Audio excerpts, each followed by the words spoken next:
Welcome to the grand finale of the world's biggest cooking competition. This season, for the first time ever in Masterchef history, we are battling each other to find the greatest home cook in America. And now it's down to just 3. Buckle up, it's starting right now. Masterchef! The search for the next Masterchef started with thousands of hopeful home cooks from all across the country. Each judge had just 8 aprons to hand out to the hopeful home cooks. Boy, do I see potential. And we each battled it out to have the opportunity to mentor the best of the best. When you have talent like this, you can't let it walk out the door. Once one of our white aprons was in their hands, Let's go! the home cooks began the journey of a lifetime. This is so beautiful. This season, the challenges were more difficult than ever before. Switch! The contestants survived intense MasterChef team challenges. Oh my God! They're landing for dinner! As the competition got tougher, I got tables that are ready to walk out. I need the food! we sometimes had to send home our own home cooks. I gave you both aprons because I believed in both of you. Please place your apron on your bench. Now, only 3 home cooks remain, and each judge finds themselves with 1 home cook in the finale. So, the stakes are just as high for us, because only 1 home cook will become America's MasterChef.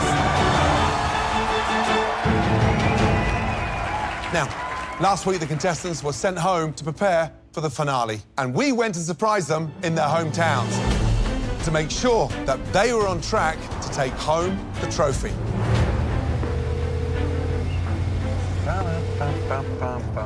Hello? Hello?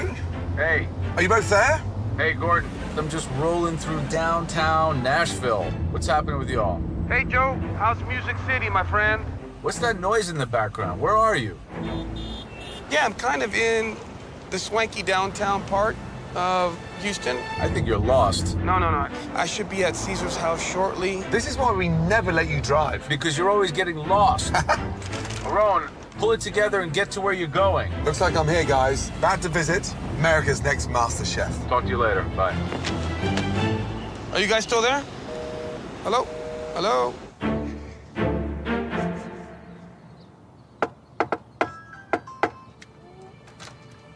Hello? Oh my God. What? This is unreal. Hi, Mum. Hi, Dad. I had to move back home after I left my career as a teacher. I mean, it's embarrassing living with my parents at 28 years old. Sit down. But I have to do whatever it takes to pursue this culinary dream. Here we are. The young lady is back at home. Back home. Because she wants to follow this food dream. When she called me and said she was gonna quit her job to be a chef, I was like, what? I was nuts. When Ashley started actually cooking here, Yes. we doubted it. For a while, we got a little nervous. But we made sure she had everything she needed. Trust me, food is definitely her calling. And if she wins, it's gonna be one of my proudest moments ever. I want this for myself, but I want this for them. They have literally, damn. Even though they didn't agree with me, they have never turned their back on me. So how do you repay them? I don't. You know, just like every... Become America's next MasterChef. Yes! Absolutely. Seeing Gordon is just invigorating Seatbelts on, please. because I get to share with him who I am and where I come from. It's very important for Gordon to understand how I operate and why I operate the way I do. I have not come all the way to Opalaka without going to the farmer's market. Oh See? my goodness. Getting to show him all of the exotic fruit that I've grown up with, I couldn't have asked for a better moment. So this is where you shop. This is where I shop. What an oasis. I know. Give me a little insight, Yes. just a little snippet of the Yes. menu. Where are we going? We're in it. Yes. Miami, Opalaka flavors, citrus, seafood. Good. I am mixing my southern roots with French cuisine and hopefully give you a feel of like that Michelin star flair. I am going to wow you. Forget everybody around you Yes. and focus on three things. Okay. The appetizer, the entree, Yes. and the dessert. Yes. Ignore everything else. else. Steely, focus. That's what you need to bring to the finale, Yes. okay? Yes. I am ready to kick some butt. Good luck. Thank you, Chef. You can do this. Thank you. Oh. I cannot wait for this finale.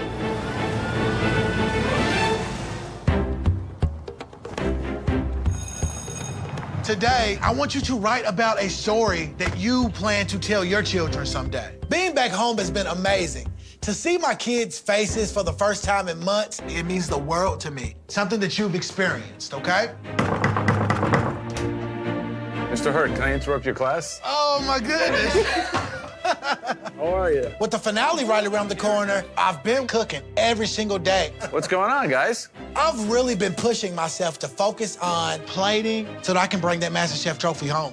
So I invested one of my 8 aprons in him because I believed that he had the passion and he had the skills. And I think the greatest thing is he is an incredible student.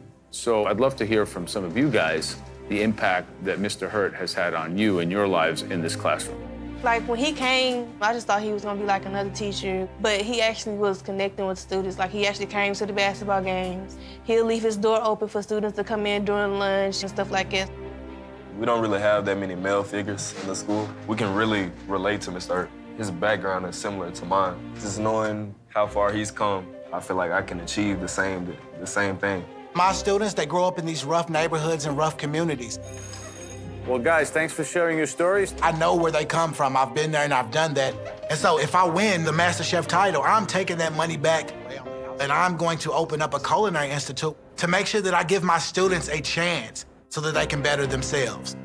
So you've been here in Nashville 2 years now. You know, you came in with Southern flavors. I'm sure that has its roots here in Nashville. Tell me about that. The food scene here is amazing. Hot chicken is something that I experienced when I first got here, and I got into the MasterChef kitchen on hot chicken. Speaking of that, finale's coming. What are you thinking? Southern, you know, anytime I can stay true to my roots, it's gave me positive I'll results. tell you what, it's got to be elevated, though. It does. I'm going to give you some advice. Think like you're in like a really luxurious restaurant in a city like New York or Paris. Flavor, presentation, sophistication. But as much as I think sticking to your roots is fundamental, make sure you bring the level. I've done so much to get here at this point, and I am ready. You got to win. For those kids I met in the classroom, you got a lot riding on this, Jerome. I got you, Joe. It's game time. My eyes on the prize, All right, Jerome, I'm counting on you. and I can see that MasterChef trophy sitting in my living room. Finale, I'm coming for you.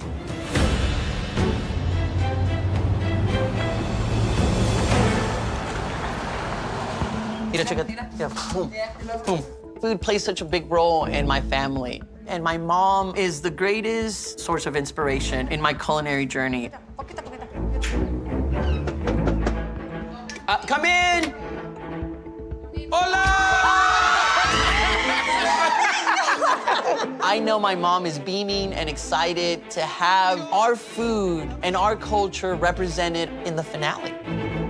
He has beat out thousands of people in this country. Yes. How proud are you guys of him, huh? Oh, my God. Oh, pues imagínate, para mí sería un orgullo bien grande porque que cuando yo me vine a este país, él era bien chiquito, o sea, él siempre ha sido mi soporte.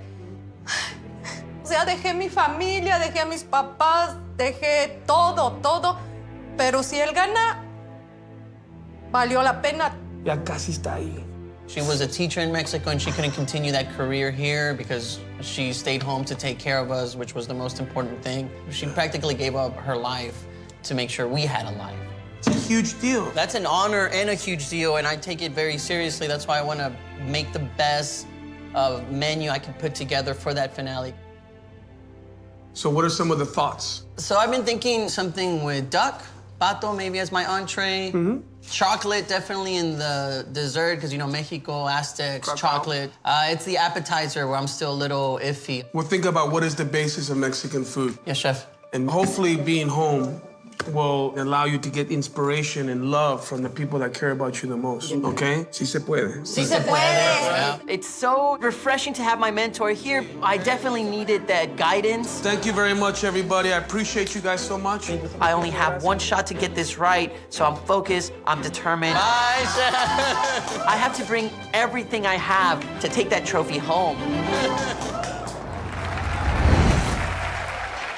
Up first in this three-way culinary battle, a young man in my apron. Caesar.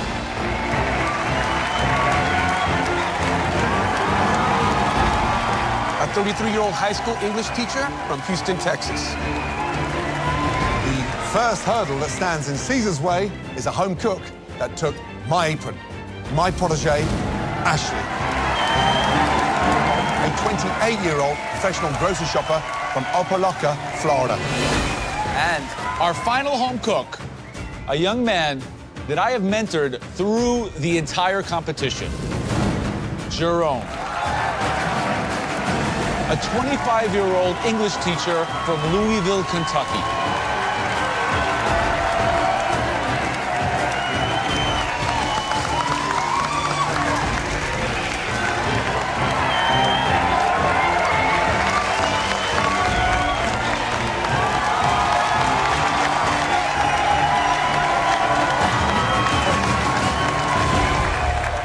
Now, throughout this competition, you've had a lot of obstacles thrown your way, including extremely talented opponents.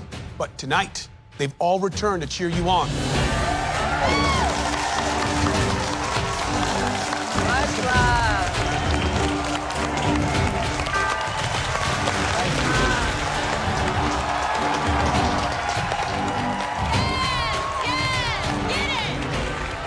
And then, of course, your family are here in the Masterchef kitchen to support all of you. Caesar, you have your mom, Maria, your sisters, Elda and Diana. Ashley, here to support you is your boyfriend, Damien, your father, Henry, and your mother, Aletha.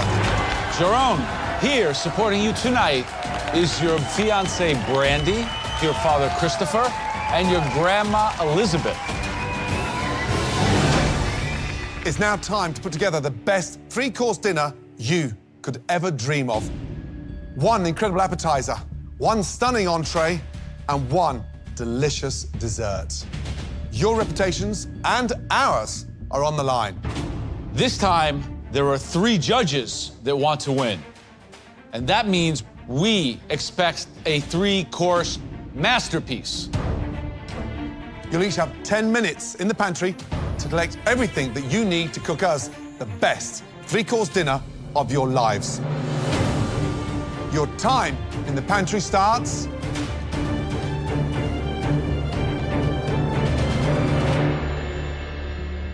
now. Let's go.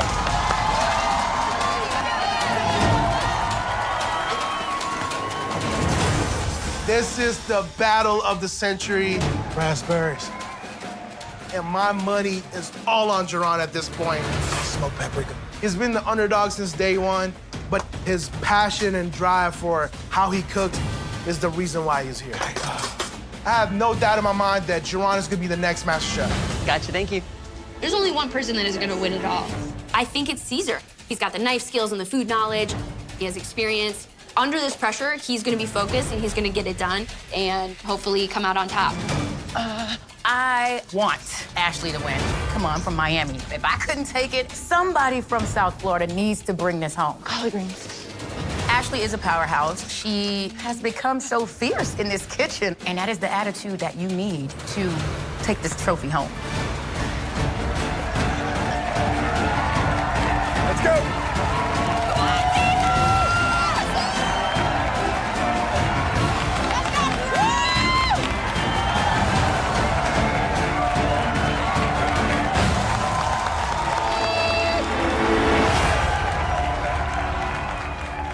Caesar, Ashley, and Jerron, the grand finale is about to begin.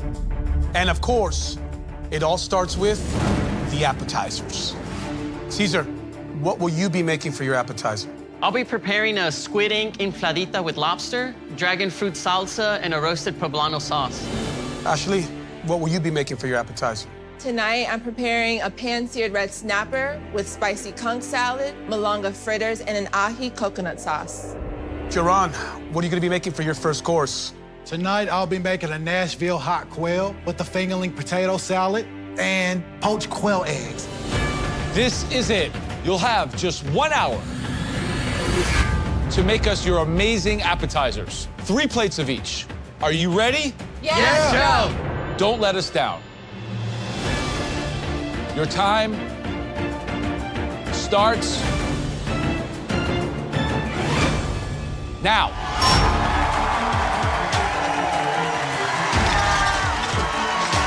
This is it. Let's go.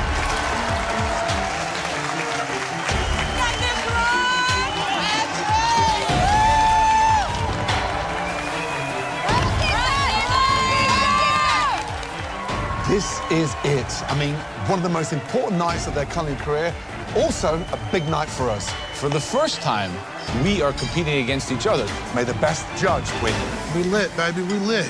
We gotta move fast, baby, tonight. Come on, y'all. Let's go. Come on.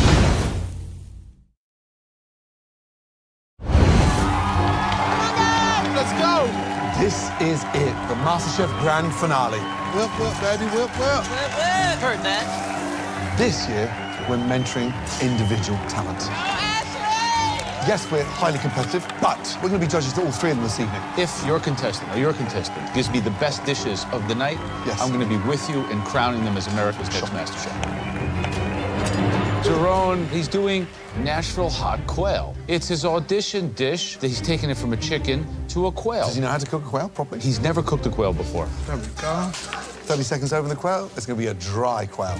It's a big risk, but that's the kind of guy he is. He's taken the tradition, he's evolved it. The guy's honest, he cooks with a lot of heart, and everything tells a story. The way that Jerome could fall down is that his dish is too simple. The flavors are not elevated. Yeah, fingerling potatoes and quail's eggs. I don't know if you're going to elevate that. There's only so far I can go with that stuff. What worries me a little bit is his plating. He's made a lot of progress. It's still a concern. Where that team Ashley at? So, Ashley's appetizer, that pan-seared red snapper with a Floridan salsa with conch in there. She's playing to her strengths. She's cooking food from her back garden. But the idea of conch, it's a sea snail from the Caribbean. It's a very difficult shellfish to nail. Listen, if there's one person in this competition who can nail it, it's Ashley. Another habanero, some mango. You know what, Ashley, using so much fruit, are you concerned that sometimes managing the sweetness and acidity of fruit, whether it be citrus, mangoes, pineapple? That's a good question, but she's got two proteins there, the pan-fried red snapper and the course conch. So, you know, you need to balance that up with the heat, the sweet, and that level of acidity. You got this, Caesar? Sorry, little guy. Oh, gosh. I apologize before doing it, all right? Caesar is taking a very humble ingredient like the corn tortilla, elevating it by putting squid ink into it, frying it, so it can puff up and house all these beautiful lobster and different elements in there. There's a lot riding on the execution of that little puffed up tortilla. But why take a risk just as a shell to put lobster in? It's texture, it's flavor, and it's a striking presentation.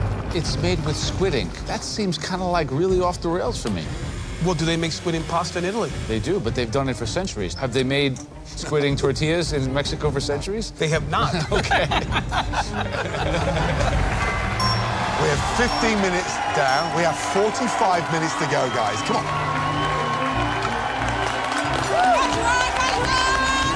Okay, Jerome, tell me about your appetizers. What I want to do tonight is to elevate my Nashville hot chicken by doing it with a quail. Quail is much bonier, much smaller. The meat's dark, not white.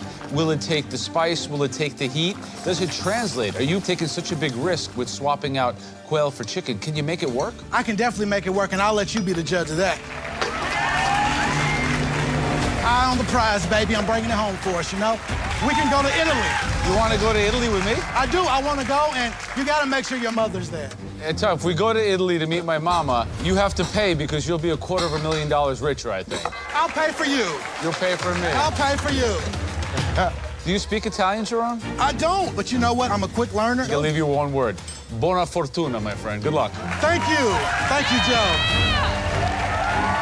30 minutes remaining. 30, Herd. Let's go, Ash.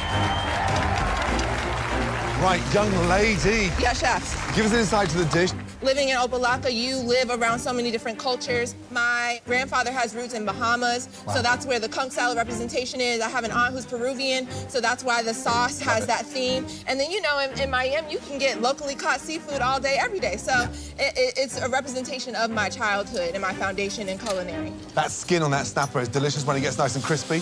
How are you gonna cook it? I'm pan-searing it in some oil, and then afterwards, I'm gonna rotate it over and baste it in a lot of butter. Put everything you know, live for, breathe for, on that plate. Yeah, chef. Good luck, Thank Ashley. you. She ready? 20 minutes remaining. Come on. Cesar! Chef Aron, how are you? How are you, my man? I'm doing great, You doing Chef. good? Yes, Chef. So talk to me about your appetizer. I'm doing an infladita, which is corn dough that you part cook on the griddle, and then you throw it in the deep fryer so they puff up, make a hollow shell, and then I'm gonna fill it in with this lobster that's gonna get tossed in this tomato sauce, Chef. Caesar, a lot can go wrong with that. What happens if the infladitas don't puff up? Well, then I might have to change the shape of my dough and call it something else, Chef. I got you. So it might be a taco by the end of the day, huh? Exactly, pretty much. All right, Cesar, keep your eye on the prize, mijo. Yes, all right, Chef. you're almost there. Almost there. Come on. We are coming down to 10 minutes to go. 10 minutes, baby, 10 minutes. With minutes to go, Caesar, he may have to change direction. Because once they're toasted, he puts them in the fryer to blister. And it's that blister that puffs them, right? Yeah, absolutely. Almost like a souffle potato. Exactly. If it doesn't puff up, where'd you go? He's gonna be in trouble. He's doing them now. Yeah, he's actually doing So it he's right doing them now. He's giving me a hard time. What's up? Caesar, they're puffing up. Oh, my God. Oh, my God. Oh.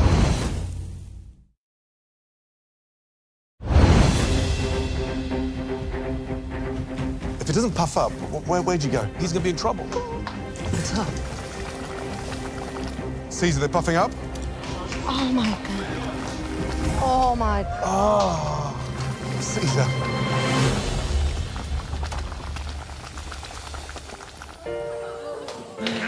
Qué bonito tortilla. That's puffed, right?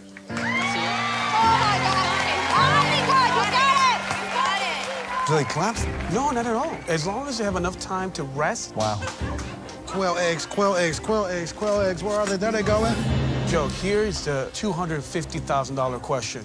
How is Geron's big fingers and hands gonna peel a quail egg? Yes, he does have big hands. But I told him, think small, think dainty. And I think he's gonna make it. I gotta speed it up. We're down to 5 minutes to go. This is it, guys. No! Ashley, this is where she's learned so much from the competition. She's tasting everything. All that sweetness in the city, she better taste everything, because she's walking a high wire. Is she gonna overcook her snapper? No, definitely not overcook the snapper. 90% of that cooking will take place in that skin. So you'll see that crispness, and that will protect the fish and keep it moist. That snapper is so difficult to cook right. You have to get it just right. It could be too dry. I'm nervous. My one concern with Geron right now, he spent so long on those quail's eggs. It's insignificant. Now he's putting dots on the plate, fingerling potatoes. The hero is the quail. Yeah. Focus on the quail, get that on the plate first, and then put all your little extras on. Caesar has so much he has to do. He has to break those little infladas, stuff them with his lobster mixture, plate, and he's been known to do very elaborate plating. So with 3 minutes to go, Caesar has nothing on the plate yet. Nothing. Le falta bien poquito. Y todavía tiene que play. Yeah, start plating, start plating. Let's go! I just don't think he's going to finish in time. Not only that, his tortilla shell is hot, his lobster mixture is hot. Is that gonna break the integrity of it? Yeah. Last minute, 60 seconds to go. Come on, guys. 60 seconds, Caesar! 1 minute, Caesar! Pressure ain't nothing to you, Geron. Come on, Geron. Let's go. Come on, Ash. 30 seconds to go. Come on. Let's go. You got it, yes! Come on, go, go, go, go! Let's go. Come on. Come on, Geron. Let's go, Garnish. There you go. That's right. Ashley. That's right. 10 seconds to go. 10, 9, 8, 7, 6, 5, 4, 3, 2, 1, stop. Well done.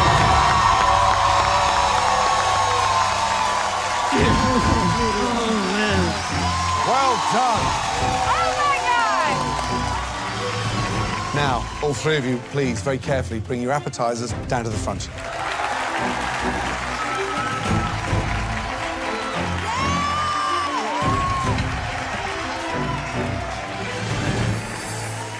Caesar, Ashley, Jerron, these dishes look phenomenal.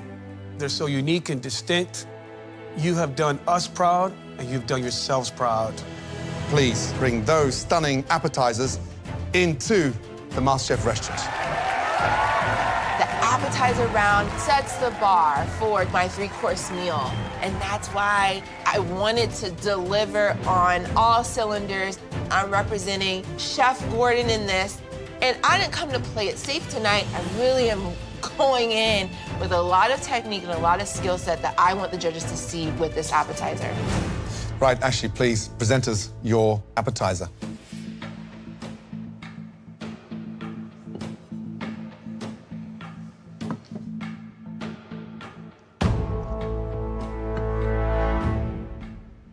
Ashley, please describe this dish. Tonight, I've prepared for you a pan-seared red snapper with spicy conch salad, malanga fritters, and an ahi coconut sauce.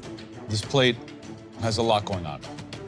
So the first thing we need to see is obviously the star protein of the dish, your snapper. When I cut it open, it should glisten, it should be moist, it should be flaky. We don't want it to be dry. Yes, Joe. If you have not cooked the snapper properly, that would put you significantly behind in this competition. I'm ready. Let's take a look.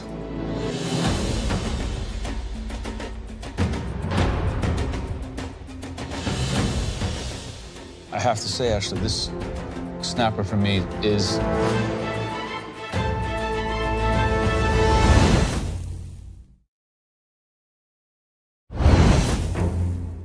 Ashley. I have to say, Ashley, this snapper for me is overcooked and dry. That's a pretty novice mistake to make at this point in the competition.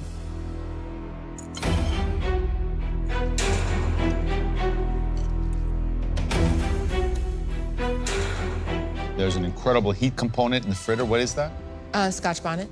The heat is very, very aggressive. You took a big risk, but the dish as a whole just reeked of too much ambition.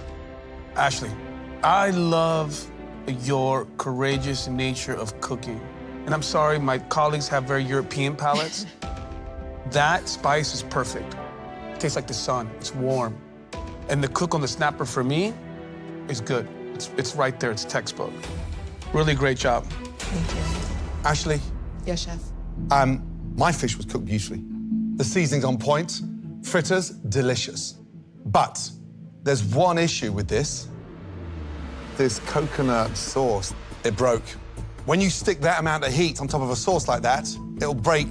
So you need to be smart in emulsifying that. And don't let that residual heat from the snapper spoil it. Thank you. Thank you, chef.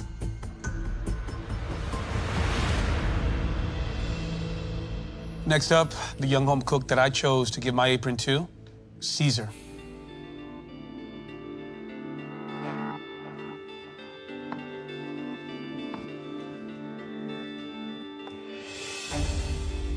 So I have a squid ink infladita, which means puff one, filled with lobster. Then I have a dragon fruit pico on the outside, caviar, and a roasted poblano sauce.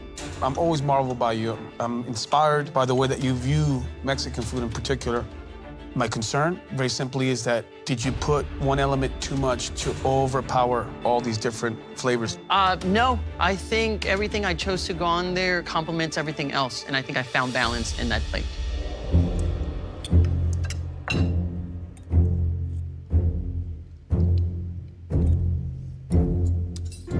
Caesar, that corn flavor of the inflada comes out beautifully, and it kind of becomes this little sponge for all that wonderful flavor of the lobster I just dig so much. What I don't like, dragon fruit, it's a very difficult fruit to master, and I think it doesn't belong on this dish. Okay.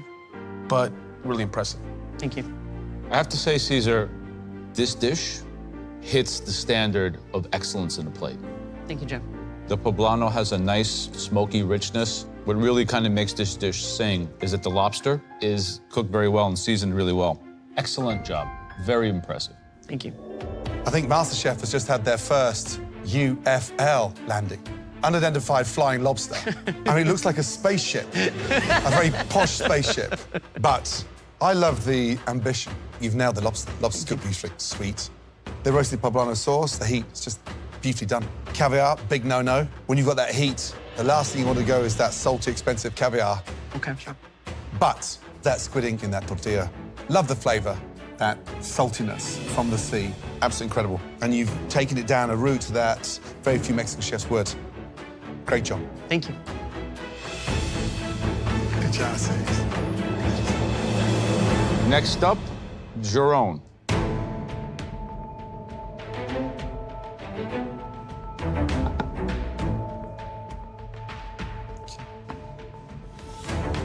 You have a Nashville hot quail with a fingerling potato salad and poached quail eggs.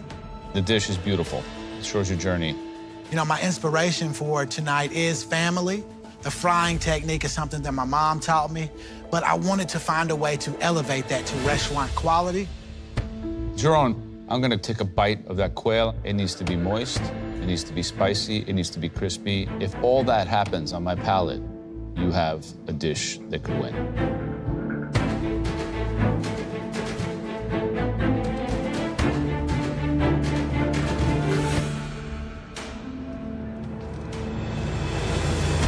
Jerome, I've never tasted anything quite like that before.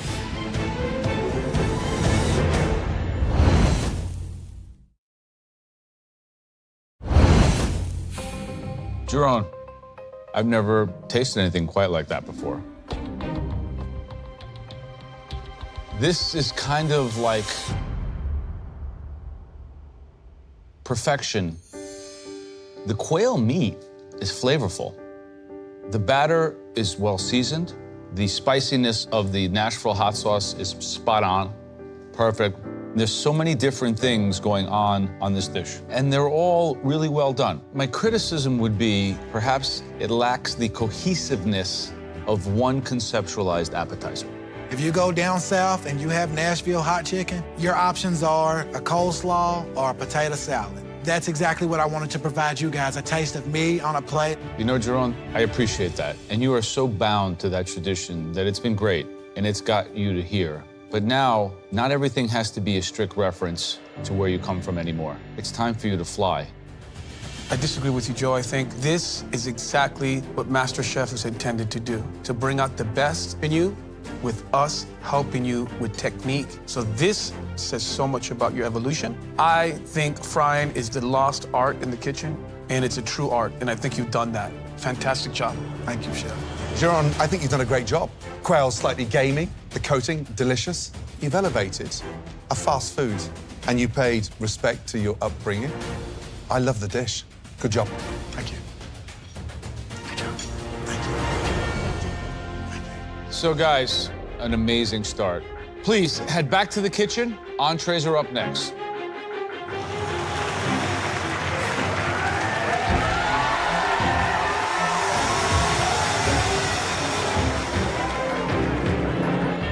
Wow, come on, what an amazing start. 3 stunning appetizers. Whose appetizer had the edge? Caesar's plate had it for me. It took the most risks and it paid the biggest dividends. I agree. I think that's one of these best dishes he's ever cooked. It pains me to say this, but I think Jerome had the dish for me. Jerome was so masterful with frying that quail. But I feel that he was just always in his box, and the finale would be the perfect moment for him to take off. Now, Ashley, she may have fell short on the appetizers, but this is a marathon and it's not all on one course. 2 more courses to go. Let's go get our entrees.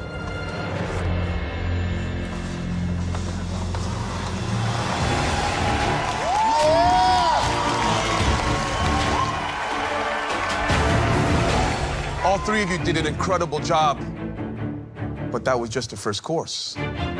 It is time for your entrees. Are you 3 ready? Yes, Chef. Yes, Chef. Your 60 minutes starts now. Let's go.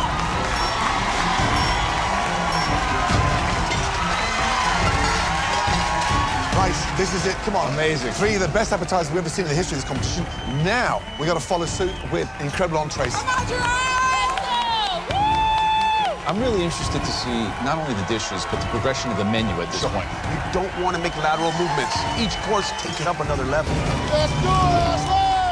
For my entree, I'm making a pan-seared guinea hen breast, black-eyed peas, and collard green ragu with a quince cognac sauce. Let's go, babe. I really am focusing on using every part of the guinea hen. I have some ground to make up in this entree round, but what I'm doing is a whole nother level of difficult. So if I pull this off, I'm right back in this game. Oven open. Smells good. Let's go, Caesar! For my entree, I'm making a pan-seared duck breast, charcoal grilled vegetables, and an almond mole. Besides getting the temperature correct on the duck, to try to accomplish mole in 60 minutes is gonna be ludicrous. Done correctly, it's a beautiful texture and flavor profile. Look at what Caesar's doing. A mole, Norman, takes all day. Yeah. In 1 hour, too ambitious. The thing that could go wrong is that it's not enough time to fully develop all the components. But I'm doing something completely different, and I hope that bodes well for me. México te está viendo. Javon is cruising. I love it. I am making carabinero prawns with heirloom grits, shellfish jus, and crispy shallots. So pretty much a shrimp and grits. Perfect. That was one of my mom's absolute favorite dishes. What I'm doing tonight is in memory of her. 45 minutes to go, guys. Come on. Stay focused, Javon. Young man, question, how does it feel to be mentored by one of the best restaurateurs anywhere on the planet? You know what? Everybody knows I love Joe. We don't, by the way. Yeah, we don't. Okay, so that makes one of us. But you both have one big thing in common. Joe's mum was a massive influence on him. Your mum was a huge influence on you.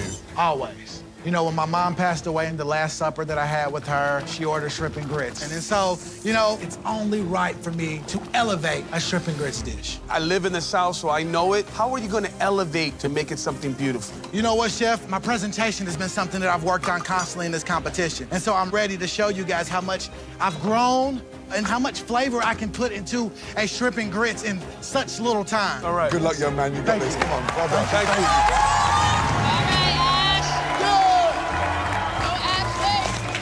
All right, so Ashley, you know, you're having arguably the best chef in the world mentor you. That's a huge honor. Of course. How has he guided you through this whole competition? He makes me fearless. I feel like I've tried so many new things because of him. And guinea hen I've never done before, but I'm using every part to the thigh, to the breast, and my collard greens are cooking down. I'm going for it. You picked one of the leanest and most difficult birds to cook. That guinea hen, Yes, when I chef. cut it open, I see a red bloodline, it's undercooked. If I cut the center of it and it's mealy, grainy, and dry, it's overcooked. You are walking on a very, very high wire. Yep. High wire, highest, baby, highest. Good luck. Thank you. 25 minutes remaining. Right, young man, give me a little insight to the dish. What are you cooking? I'm making a pan-seared duck breast, charcoal roasted vegetables, and an almond mole. Wow, he's crazy. Loco. You have a recipe for a 60-minute mole? Working on it. How do you do a mole in an hour? We're baffled. I couldn't go with the traditional mole from Puebla, so I had to pick a different mole based on guajillo peppers and almonds. You have a mentor as one of the best Mexican chefs anywhere on the planet. He knows you can't fast-track a mole in 60 minutes. What are you doing? I chose mole for my entree because doing something this difficult is one way to prove that I'm worthy of the title of America's next Masterchef. There's chefs in Mexico that spend a year making the mole. I know, but... You're doing it in 60 freaking minutes. I knew going into it was a gamble, and I mean, right now I'm feeling like I might have made a mistake. 60-minute mole, it better be freaking good.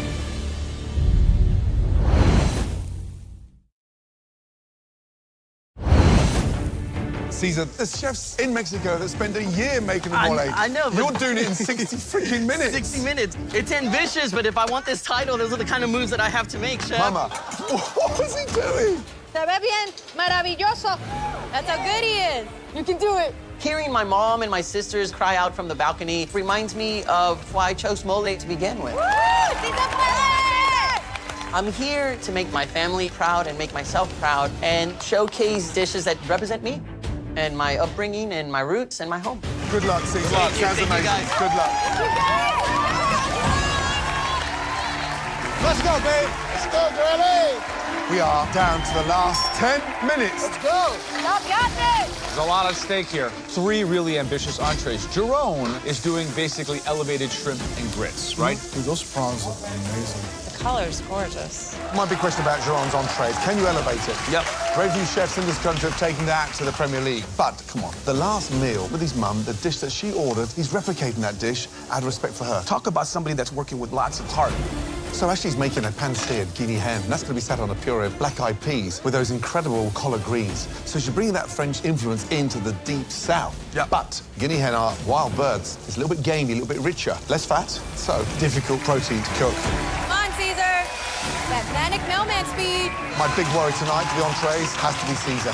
I don't know if that rich, gamey duck breast can be cooked perfectly with a mole that can be done in 60 minutes. Amazing. I believe in him. If there's one guy that moves fast enough to get a mole done, it's that crazy local man right there. And that mole right now from here has the right color. I like the consistency. It looks great. That looks amazing. Amazing. You play me, Paul. 5.5 minutes to go. Let's go, Jerome. Oh, it looks so good. Looks good, Ash. I'm smelling a burning smell, and I'm not sure where it's coming from.